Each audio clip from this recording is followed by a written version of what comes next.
We bought our Ram truck in October of 2004, a new 3500 Cummins-powered Gen 3. Although never abused, the truck went to work immediately. With the start of 4WD Mechanix magazine in 2010, the truck went through its first metamorphosis, a 4-inch lift kit and 35-inch diameter tires. As customary, I changed the axle gearing to compensate for the lift and oversized tires.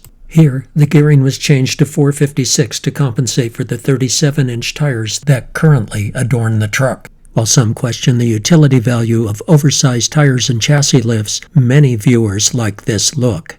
I've been a preventive maintenance mechanic my entire career. At over 180,000 miles, I installed this bypass oil filtration system. I'm always looking for ways to achieve 500,000 miles from this truck. Our Ram is currently at 185,965 miles and road ready.